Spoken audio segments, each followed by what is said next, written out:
It was the extension at the back, right? That was the difference. Yeah, I think so. Maybe I didn't do it too well, but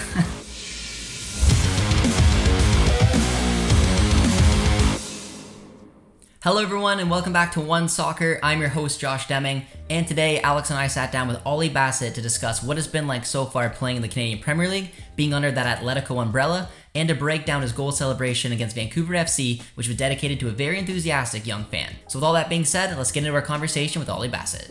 Ollie, just to start, what have you made of your guys' start to this season? You obviously have a bit of a target on your back now as the regular season champions. How's that adjustment been to having that? yeah, it's obviously been tough. I think we haven't really started the way we would have liked in terms of the results and stuff like that. I think we had a good performance away at Forge in the cup, and then obviously we had the game against Vancouver that we managed to win 5-0. But I think apart from that, we've not been up to the standards that we'd probably like to set for ourselves. And I think we have a lot of work to do.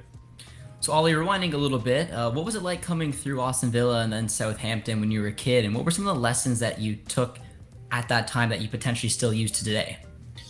Yeah, obviously it was a long time ago now, but I think they're two academies. Fortunately Southampton just been relegated, but two pretty established Premier League academies. And I think the biggest thing was just the quality and the attention to detail from the coaches.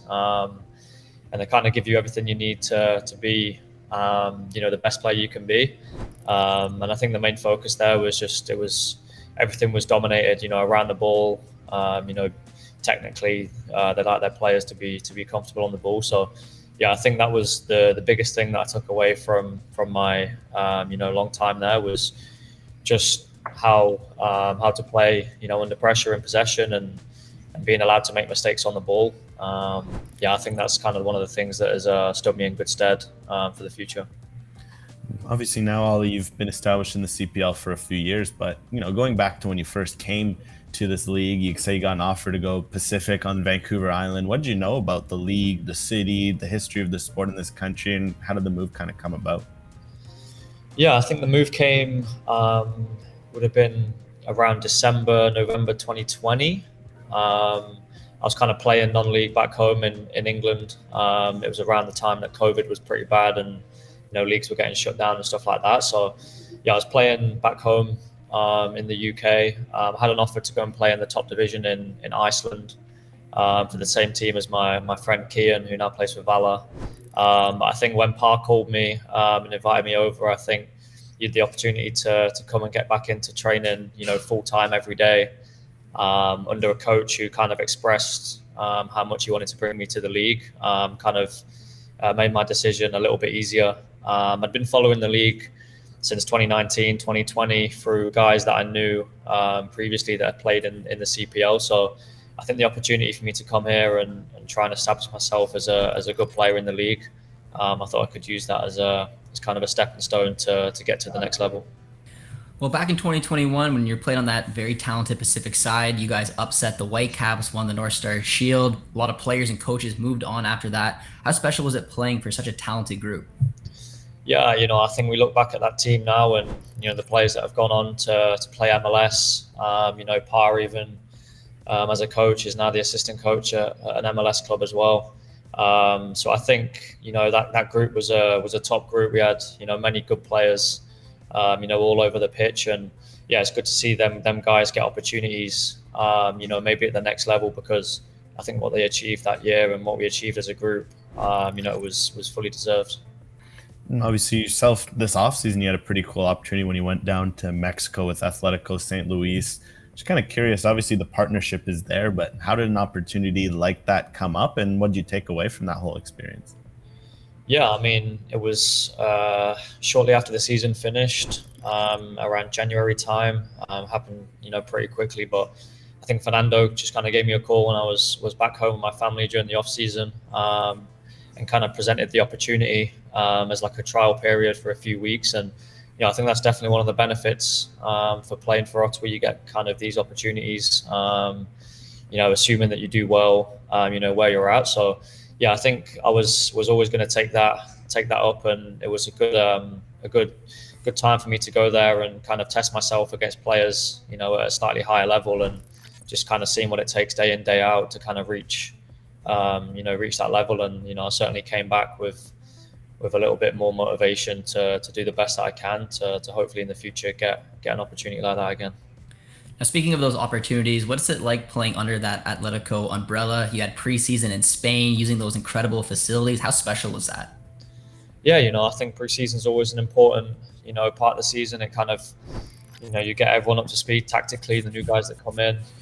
You know, they're aware of tactically what they need to do going into the new season. So, yeah, it was an important time, and I think, you know, having the ability to go to Spain for 4 or 5 weeks, you know, training on grass every day and playing against, you know, good teams, you know, leading up to the season, you know, I think it stands us in good stead, and, you know, hopefully we can kick on over the next few weeks and you know, climb the table in the CPL. You know, recently you obviously had that very special experience with the local Ottawa fan, Taha. You know, how special was just that whole, I guess, week of everything? You know, you'd see him on TV with you chatting, you know, you see him in the week, and then you score right away. You know, how special was it just hitting that celebration, that reaction, and how everything came together?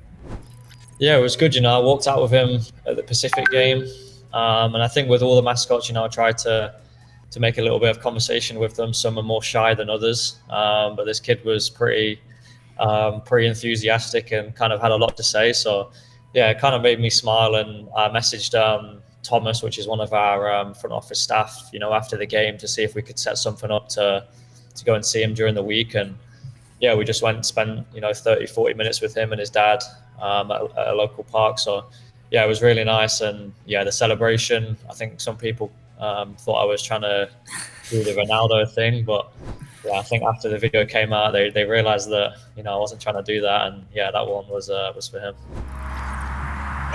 Yeah, okay, I can do that. Maybe on the weekend.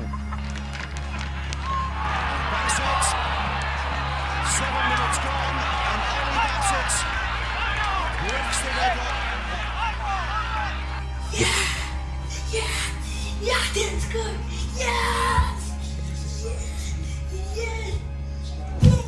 So Ollie, I practice this for you. Now I am in a chair for the camera, but just the form, is it good? You know, the spin, it was the extension at the back, right? That was the difference. Yeah, I think so.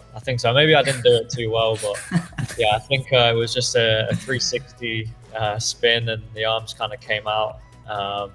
So yeah, I tried to just remember as best I could, and yeah, it was nice to score, you know, so soon after, you know, after seeing him. I think 8 minutes into the next game, it was still fresh in the memory. So yeah, it was nice.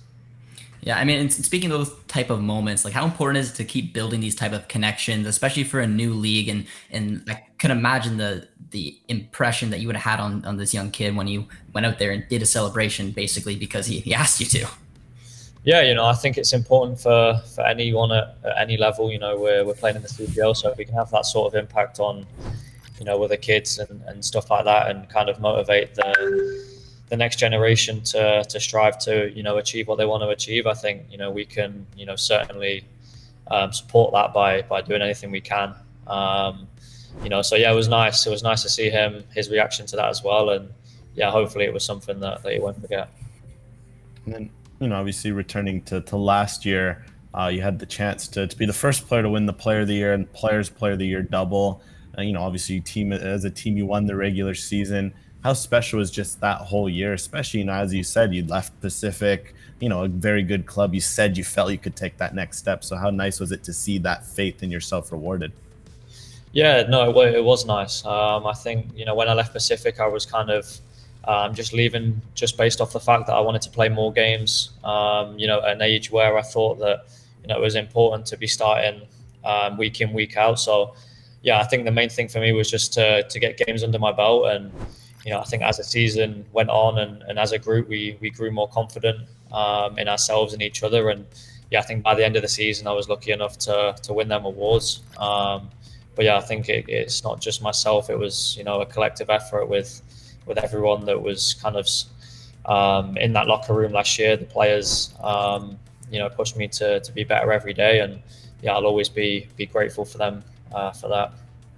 There's an incredible fan base in Ottawa right now. What's it like playing in front of the Dub, seeing that section grow and how they've embraced you?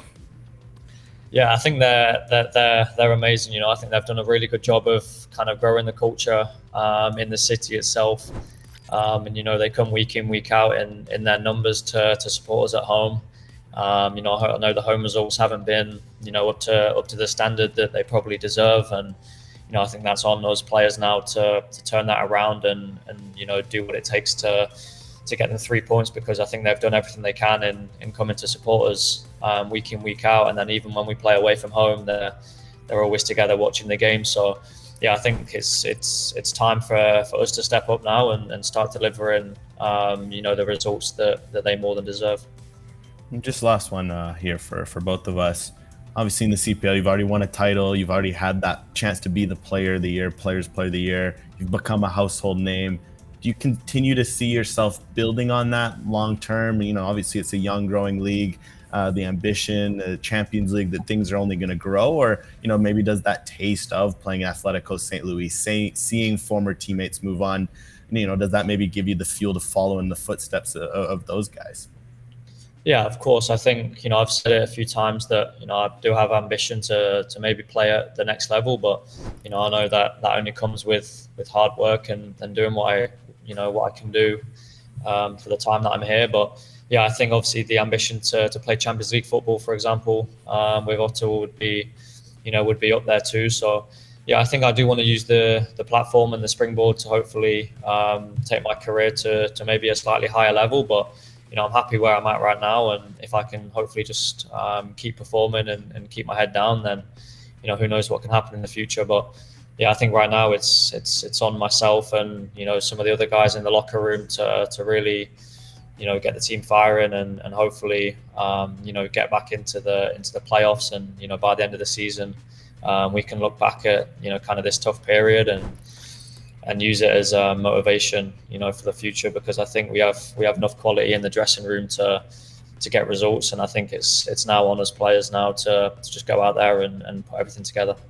All right, Ollie, those are all the questions we have for you today. I appreciate the time and best of luck to you and your squad for the rest of the season. No worries. Thank you, Josh. Thanks, Alex.